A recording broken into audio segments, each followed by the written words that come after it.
स्वागत है राधे कृष्णा ब्लॉग पर। आज हम जीवित पुत्रिका व्रत की कथा सुनेंगे, जिसे जितिया या जीवतिया भी कहा जाता है। यह व्रत माताएं अपने संतान की लंबी उम्र और सुख समृद्धि के लिए रखती हैं। इसकी उत्पत्ति पुराणों और महाभारत काल से जुड़ी है। इसका महत्व विशेषकर बिहार, झारखंड और उत्तर प्रदेश में देखा जाता है। तो आइए अब हम जीवित पुत्रिका व्रत की पावन कथा को सुनते हैं। एक बार नैमिषारण्य के निवासी ऋषियों ने संसार के कल्याणार्थ सूत जी से पूछा, हे सूत, कराल कलिकाल में लोगों के बालक किस तरह दीर्घायु होंगे, सो कहिए। सूत जी बोले, जब द्वापर का अंत और कलयुग का आरंभ था, उसी समय बहुत सी शोकाकुल स्त्रियों ने आपस में सलाह की कि क्या इस कली में माता के जीवित रहते पुत्र मर जाएंगे। जब वे आपस में कुछ निर्णय नहीं कर सकी, तब गौतम जी के पास पूछने के लिए गई। जब उनके पास पहुंची तो उस समय गौतम जी आनंद के साथ बैठे थे। उनके सामने जाकर उन्होंने मस्तक झुकाकर प्रणाम किया। तदंतर स्त्रियों ने पूछा, हे प्रभु, इस कलियुग में लोगों के पुत्र किस तरह जीवित रहेंगे, इसके लिए कोई व्रत या तप हो तो कृपा करके बताइए। इस तरह उनकी बात सुनकर गौतम जी बोले, आपसे मैं वही बात कहूँगा जो मैंने पहले से सुन रखा है। गौतम जी ने कहा, जब महाभारत युद्ध का अंत हो गया और द्रोण पुत्र अश्वत्थामा के द्वारा अपने बेटों को मरा देखकर सब पांडव बड़े दुखी हुए, तो पुत्र के शोक से व्याकुल होकर द्रौपदी अपनी सखियों के साथ ब्राह्मण श्रेष्ठ धौम्य के पास गई और उसने धौम्य से कहा, हे विपेंद्र, कौन सा उपाय करने से बच्चे दीर्घायु हो सकते हैं? कृपा करके ठीक ठीक कहिए। धौम्य बोले, सतयुग में सत्य वचन बोलने वाला, सत्याचरण करने वाला समदर्शी जिमुतवाहन नामक एक राजा था। वह एक बार अपनी स्त्री के साथ ससुराल गया और वहीं रहने लगा। एक दिन आधी रात के समय पुत्र के शोक से व्याकुल होकर कोई स्त्री रोने लगी, क्योंकि वह अपने बेटे के दर्शन से निराश हो चुकी थी। उसका पुत्र मर चुका था। वह रोती हुई कहती थी, हाय, मुझ बूढ़ी माता के सामने मेरा बेटा मरा जा रहा है। उसका रुदन सुनकर राजा जिमुतवाहन का तो मानो हृदय विदीर्ण हो गया।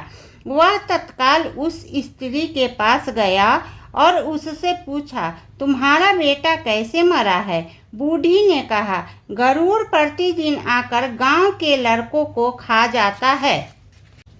इस पर दयालु राजा ने कहा, माता, अब तुम रो मत, आनंद से बैठो, मैं तुम्हारे बच्चे को बचाने का यत्न करता हूँ।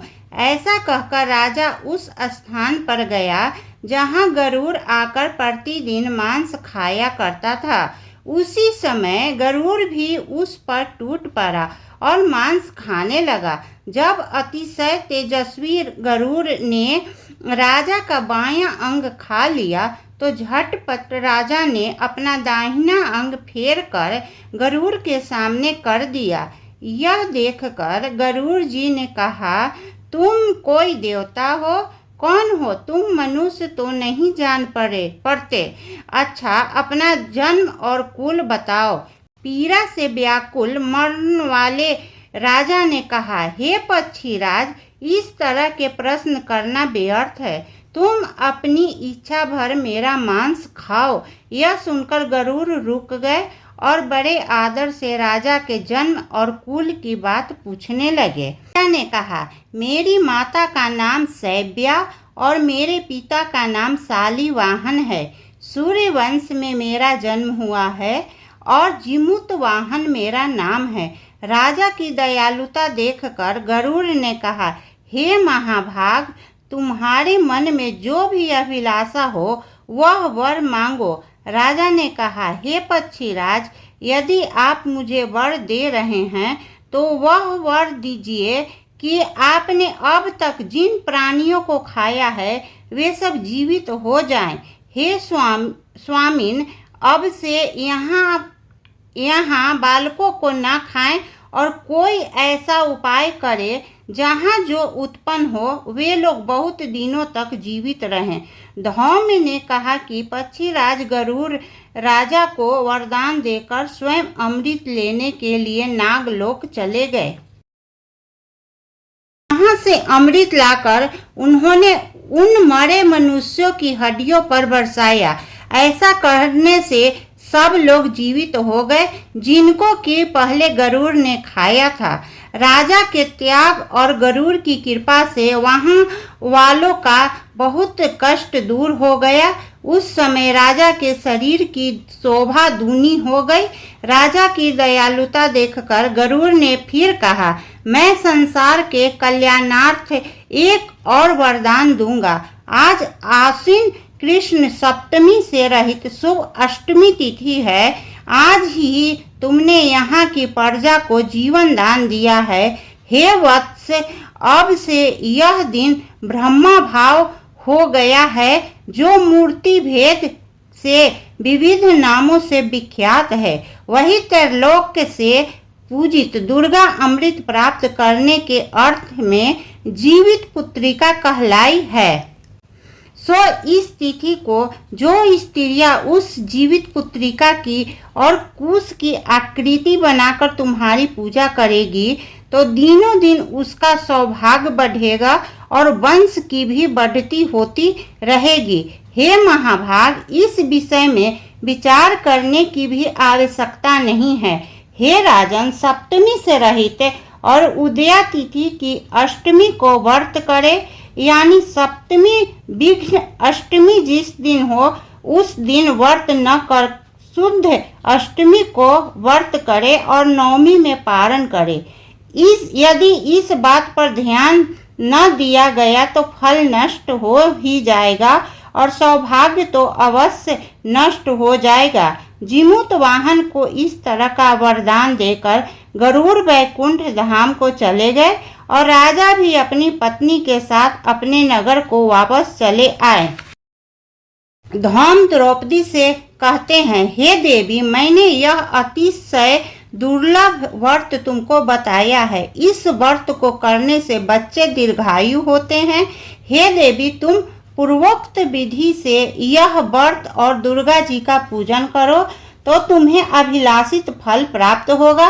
मुनि राज धौम की बात सुनकर द्रौपदी के हृदय में एक प्रकार का कौतूहल उत्पन्न हुआ और पूर्ववासिनी स्त्रियों को बुलाकर उनके साथ यह उत्तम व्रत किया।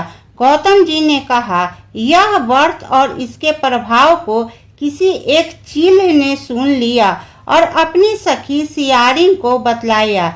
इसके बाद पीपल वृक्ष की शाखा पर बैठकर उस चील ने और उस वृक्ष के खोते में बैठकर सियारिन ने भी व्रत किया। फिर वही चिल्ही किसी उत्तम ब्राह्मण के मुंह से यह कथा सुन आई और पीपल के खोते में बैठी हुई अपनी सखी सियारिन को सुनाया।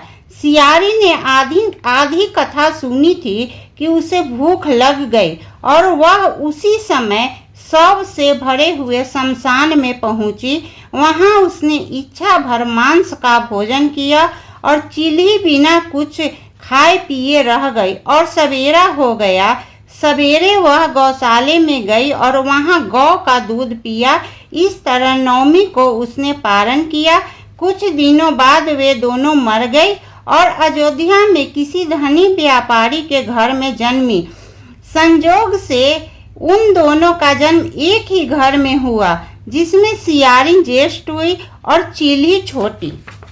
वे दोनों सभी शुभ लक्षणों से युक्त थी, इसीलिए बड़ी लड़की काशीराज के और छोटी उसके मंत्री के साथ गृहपत्य अग्नि के सामने विधि पूर्वक ब्याही गई। पूर्व जन्म के कर्म फल से वह मृगनयनी रानी हुई। जिस किसी भी संतान को उत्पन्न करती वह मर जाती और पूर्ण जन्म की बातों को स्मरण करने वाली मंत्री की पत्नी ने अष्ट वसुओं के सदृश तेजस्वी 8 बेटे उत्पन्न किए और सभी जीवित रह गए। अपनी बहन के पुत्रों को देखकर ईर्ष्यावश राजपत्नी ने अपने स्वामी से कहा कि यदि तुम मुझे जीवित रखना चाहते हो तो इस मंत्री के भी पुत्रों को उसी जगह भेज दो जहां मेरे बेटे गए हैं, अर्थात इन्हें मार डालो। यह सुनकर राजा ने उस मंत्री के पुत्रों को मारने के लिए कई उपाय का उपयोग किए, पर मंत्री पत्नी ने जीवित पुत्रिका के पुण्य फल से बचा लिया। एक दिन राजा ने अपने आदमियों से उन पुत्रों का सिर कटवाकर पिटारी में रखवाया और वह पिटारी उनकी माता मंत्री पत्नी के पास भेज दिया, किंतु वे 8 सिर बेशकीमती जवाहरात हो गए और भले चंगे वे 8 लड़के अपनी माता के पास वापस चले गए। उनको जीवित देखकर राजपत्नी को बड़ा विस्मय हुआ। अंत में वह मंत्री पत्नी के पास गई और उनसे पूछा, बहन, तुमने कौन सा ऐसा पुण्य किया जिससे बार बार मारे जाने पर भी तुम्हारे बेटे नहीं मरते? इस पर मंत्री की पत्नी ने कहा, पूर्व जन्म में मैं चिल्ली थी और तुम सियारिन, दोनों ने व्रत किया था।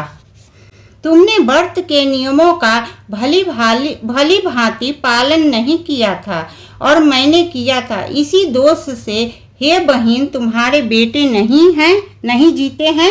ओ राजरानी, अब तुम उस जीवित पुत्री का व्रत को करो तो तुम्हारे बेटे भी दीर्घायु होंगे।